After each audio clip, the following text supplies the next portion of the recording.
Yo,အားလုံးပဲမင်္ဂလာပါခင်ဗျာကျွန်တော်ကတော့အောင်လင်းဆက်အစပါဒီနေ့ vlog ကတော့ထိုင်းမှာကျောင်းတက်နေတဲ့ final year student တယောက်ရဲ့တနေ့တာကိုဘယ်လိုဖြတ်တန်းလဲဆိုတဲ့ vlog လေးကိုရိုက်ထားတာပဲဖြစ်ပါတယ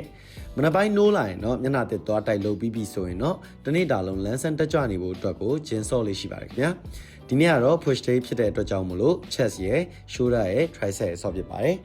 A few moments laterအခုဆိုရင်ကျွန်တော်ဂျင်းလဲဆော့ဘွားရေးလဲချိုးဘွားရဆိုတော့ကျွန်တော်ကျောင်းသွားဖို့လုပ်လိုက်ပါအောင်မယ်ဒီနေ့ကျောင်းသွားတာအားလုံးခေါ်ရမယ်ပေါ့နော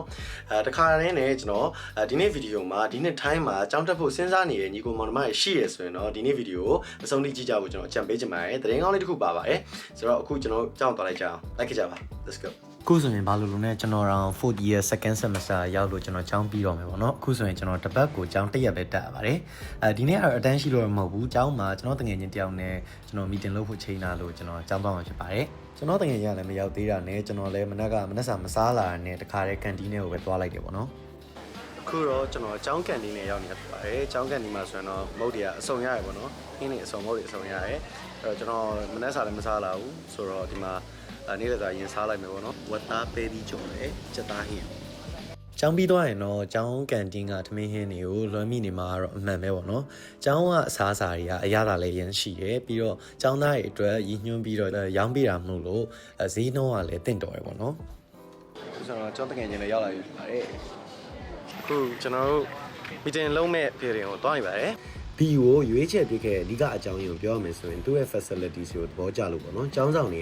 ကခင်မိပြီးတော့ခံတာရယ်ကျောင်းမှာဆိုရင်တော့ zone A zone B zone C ဆိုပြီးတော့ zone ကို3ခုခွဲထားပြီးတော့ကျွန်တော် international students တွေကတော့အများအားဖြင့် zone C မှာတက်ရတယ်ပေါ့နော်ကျွန်တော်အခုရောက်နေတာကကျတော့ CSIP building ပေါ့နော်ဒီ building မှာဆိုရင်ကျောင်းသားတွေစာလုပ်ဖို့ပဲဖြစ်ဖြစ် meeting လုပ်ဖို့ပဲဖြစ်ဖြစ် co-working space တွေအများကြီးထားတာပြီးတယ်အခုကျွန်တော်ကတော့ midterm presentation အတွက် PowerPoint slide တွေပြင်ဖို့အတွက် meeting လာလုပ်တာပါ BU ကိုသဘောကျတာစာသင်တဲ့ပုံစံကလည်းစာကြီးပဲကြက်လိုက်စာမိုးပဲဖြေလိုက်ကြီးမဟုတ်ပဲနဲ့လုပ်ငန်းဝင်တဲ့အခါမှာအဝင်ကြဖြစ်ဖို့အတွက်ကိုလိုအပ်တဲ့ presentation skills တွေ soft skills တွေကိုပါကျွမ်းကျင်အောင်လေ့ကျင့်ပေးတာမို့လို့စာတွေရောလက်တွေရောပါမျှတတယ်လို့ခံစားရပါတယ်ကဲအခုကျွန်တော်တငယ်ချင်းရဲ့စာလုပ်လို့လည်းတစ်ဖြတ်ပြီးသွားပြီဆိုတော့အားလုံးကိုကျွန်တော် sharing လုပ်ပေးစရာသတင်းကောင်းလေးတစ်ခုရှိပါတယ်အဲ့ဒါဘာလဲဆိုတော့အခုဆိုရင်ထိုင်းနိုင်ငံကအရှေ့တောင်အာရှမှာပညာရေးဗဟိုချက် education hub ဖြစ်လာတဲ့မြန်မာကျောင်းသားတွေအတွက်လည်းရွေးချယ်စရာကောင်းတစ်ခုဖြစ်လာတယ်ပေါ့နော်ဒီအတွက်ကြောင့်မလို့ဒီနှစ်ထိုင်းမှာကျောင်းတက်ဖို့စဉ်းစားနေညီငယ်ညီမငယ်ရှိရဆိုရင်တော့အခုလာမယ့်ဧပြီလ4ရက်နေ့စနေနေ့မနက်9:00နာရီကနေညနေ4:00နာရီကိုရန်ကုန်မြို့စီရိုနာဟိုတယ်မှာစီကားတိုက်မိတ်စွာကျင်းပသွားမယ်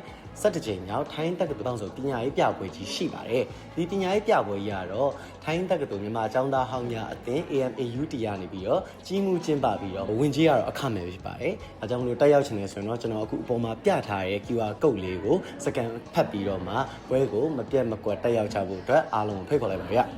ဆိုတော့ပွဲမှာဆိုရင်ကိုဘာလုပ်လို့ရလဲခုကြည့်နေညီငယ်ညီမငယ်အနေနဲ့ကိုကဘာဝါသနာပါလဲဘယ်လိုင်းကိုရွေးရမလဲမသေးကြသေးဘူးဆိုရင်အခုပွဲကြီးမှာဆိုရင်ထိုင်းနိုင်ငံကနာမည်ကြီးတက္ကသိုလ်20ကျော်ကဆရာဆရာမတွေတာဝန်ရှိသူတွေနဲ့တိုင်ပင်နိုင်မဲ့အခွင့်အရေးရှိတယ်ဒီပွဲမှာဆိုရင် up to 100% scholarship အခွင့်အရေးလည်းရှိတဲ့ကြောင့်မလို့ scholarship ရှောက်ရမယ့်အဆင့်ကိုလည်းကိုဆရာဆရာမတွေနဲ့တိုင်ပင်ကြည့်လို့ရတယ်ပြီးတော့ဘွဲရပြီးသွားရင်တော့အလုပ်ကအခွင့်အရေးဘယ်လိုရှိလဲဆိုတာလည်းတိုင်ပင်ကြည့်လို့ရတယ် visa ရှောက်တဲ့ process တွေပြီးတော့ထိုင်းကိုလာတဲ့အခါမှာထိုင်းမှာကျောင်းတက်တဲ့အခါမှာဒီစိတ်စားစီဘယ်လောက်ကြရဲဆိုတာကိုလည်းအားလုံးတိုင်ပင်ကြည့်လို့ရတယ်ဆိုတော့ဒီလိုမျိုးအခွင့်အရေးကောင်းတွေလည်းရှိတယ်ဝင်ကြီးလည်းအခမဲ့ဖြစ်တဲ့အတွက်ကြောင့်မလို့ညီငယ်ညီမငယ်အနေနဲ့မပြတ်မကွက်ကိုလာရောက်ခဲ့ကြဖို့အတွက်ကျွန်တော်ကဖိတ်ခေါ်လိုက်ပါတယ်ခင်ဗျာမမေ့နဲ့နော် registration လေးလုပ်သွားဖို့တော့ကျွန်တော်ဆက်တိုက်တွန်းလိုက်ပါတယ်ခင်ဗျာဆိုတော့အခုကျွန်တော် library မှာကျွန်တော်တကယ်ချင်းနဲ့အတူတူစာလေးပတ်ဖတ်လိုက်ပါအောင်မယ်အဲ့တော့လိုက်ခဲ့ကြပါဒါကတော့ကျွန်တော်တို့ကျောင်းရဲ့ library ပေါ့နော်စာအုပ်အမျိုးအစားမျိုးစုံကိုငှားလို့ရတဲ့အပြင်မှာကွန်ပျူတာတွေအများကြီးလေးထားပေးထားပါသေးတယ်